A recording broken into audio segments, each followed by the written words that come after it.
Some come to the U.S. as undergraduate and graduate students.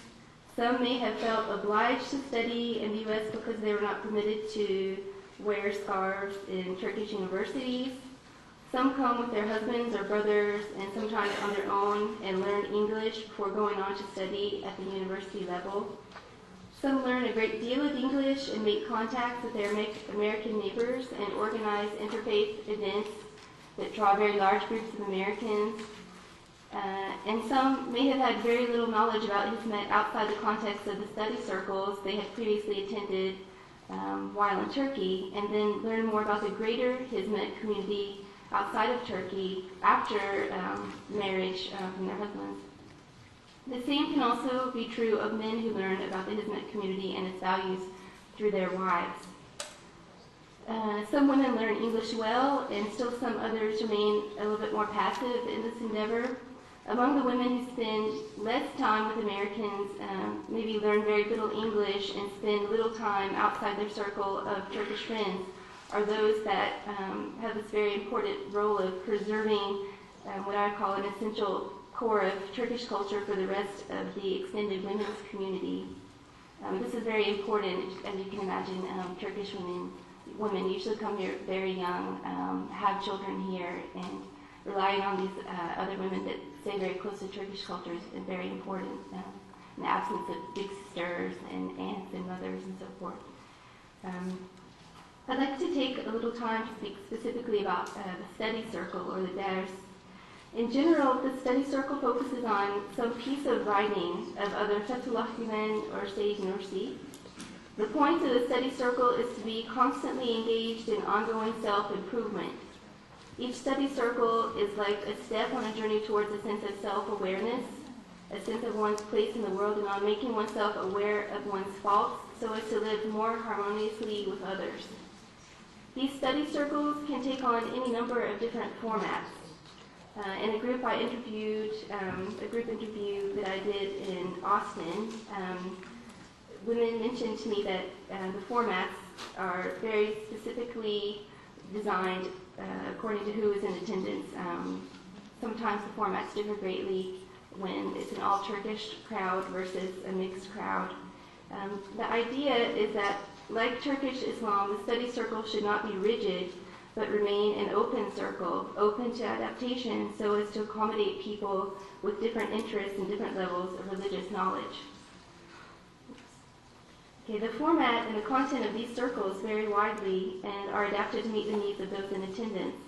They are purposely kept small so as to allow each person the chance to speak and to ask questions.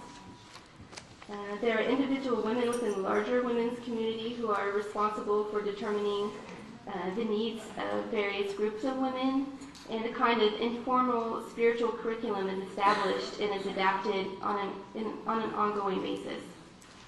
This informal religious authority is vested in one's Islamic knowledge, one's proven ability to organize a successful study circle, one's knowledge of the corpus of Fethullah Gülen and Said Nursi's writings, and a certain amount of personal charisma.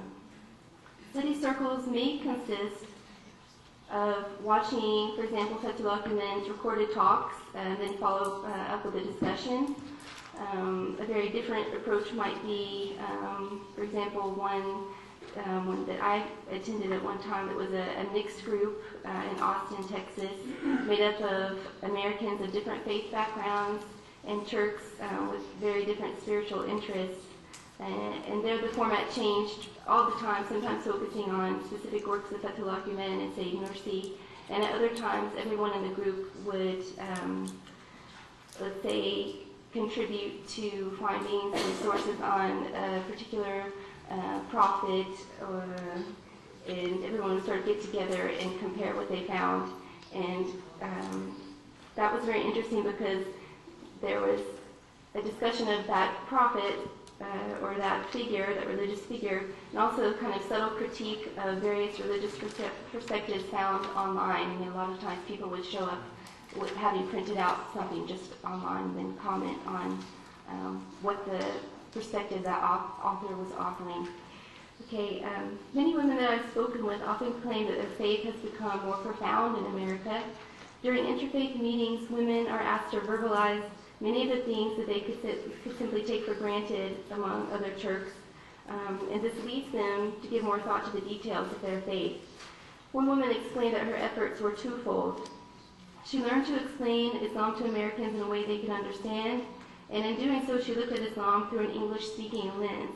This influenced the way she looked at her own spirituality and served as a reaffirmation on a personal level.